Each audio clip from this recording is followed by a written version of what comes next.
बिस्मिल्लाहिर्रहमानिर्रहीम। आज मेरी बहनें डॉक्टर उस्मा और नौरीन नियाजी अडियाला गई हैं, तो आज फैसला ये हुआ क्योंकि मुझे तो मुकम्मल तौर पे वहाँ जाने नहीं देते, मेरी बहनों को भी कई घंटे वहाँ पे बैठाएंगे पहले कि उनको अंदर जाने की इजाज़त मिले अडियाला में।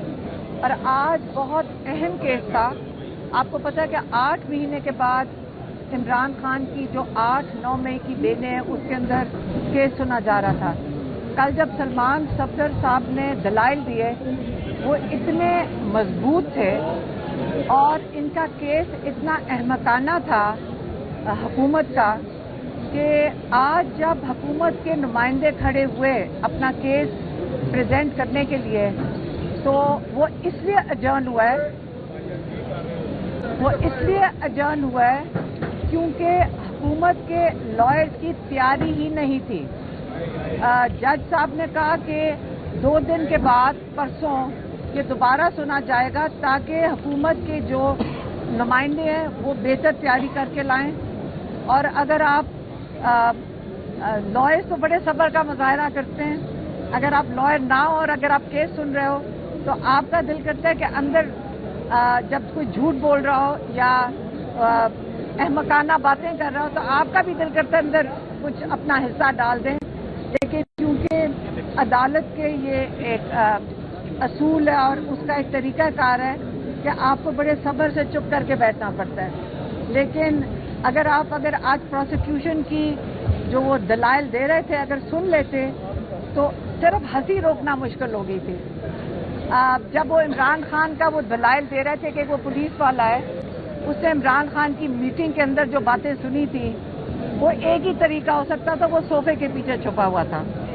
सोफे के पीछे छुपने के अलावा पुलिस वाला कहीं और जा नहीं सकता था। और मेरा दिल कर रहा था मैं वहाँ खड़े होकर बताऊं कि ये जो पुलिस वाले जिसके ऊपर इमरान खान इस वक्त जेल में है, इस पुलिस वाले की जो सीसीटीवी फुटेज है जो पूरे 9 मई की बन रही है, जमान पाक के घर की सारी सीसीटीवी फुटेज मौजूद है। एक उसने दलाइल दिए रोज रेस्टोरेंट चक्री वो जो रेस्ट एरिया पे, उसकी भी सीसीटीवी फुटेज है हमारे पास।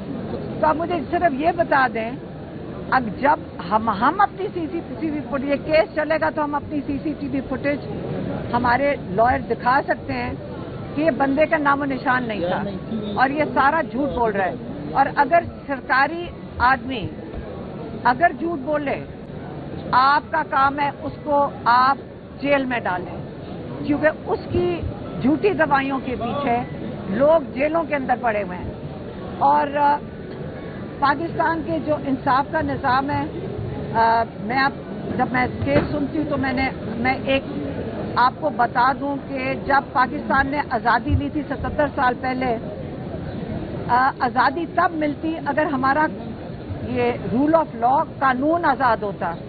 ये कानून जो आज कल चल रहा है हमारी अदालतों में 90% वही है जो अंग्रेजों ने हिंदुस्तान के लोगों को कंट्रोल करने के लिए किया था। अंग्रेज सफेद लोग चले गए और हमारे ऊपर वही लोग बैठे हैं, सिर्फ रंग बदल गया है, क्योंकि ये सारे कानून अवाम को कंट्रोल करने के लिए दिए थे। और अफसोस की बात यह है कि 2/3 मेजॉरिटी कभी किसी के पास नहीं आई कि ये सारे अंग्रेजों के कानून तब्दील किए जाएं। उल्टा ये कानून बदलने की बजाय 26वीं तरमीम लाकर 27वीं तरमीम अभी जो जिसका इंतजार है, ये जो अंग्रेजों का कानून था लोगों को कंट्रोल करने का, आप ये सोचे 26वीं तरमीम उससे भी सख्त चली गई है।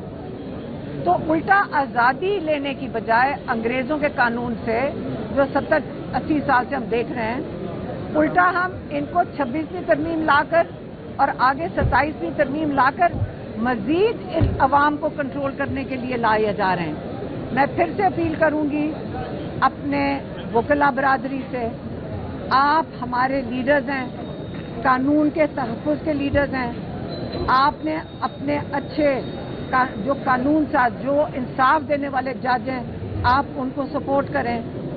आप ये जो हम सुनते हैं ताडर और भून का सारा दिन ये नाम सुनते हैं, आज फिर मैं लॉयर्स हमें यही बता रहे थे, ये हमें नहीं पता इन चीज़ों का, हमें सारे लॉयर कम्युनिटी बताती है जब हम अदालतों में आते हैं। टाडर और भून के बैग्स को छोड़ दें, 6 महीने, सिर्फ 6 महीने के लिए पाकिस्तान की फिक्र में निकलें। मत फिक्र, ना इन ग्रुपों से डरें, ना ये लॉयर्स की कम्युनिटी में जो आपस में सारे कहते धड़ेबाजी है, छोड़ दें। सिर्फ पाकिस्तान के लिए खड़े हो जाएं, सिर्फ पाकिस्तान के कानून के लिए खड़े हो जाएं। ये मैं आप लॉयर से अपील कर रही हूँ। हम आपकी मिन्नतें कर रहे हैं, पाकिस्तानी 24 करोड़ लोग हैं, हम आपकी तरफ देख रहे हैं कि हम कानून का इसका तहफ़्फ़ुज़ करें। हमारे आइन के तहफ़्फ़ुज़ के लिए आप निकले, हम आपके साथ हैं। मेहरबानी, यही आज के लिए थी।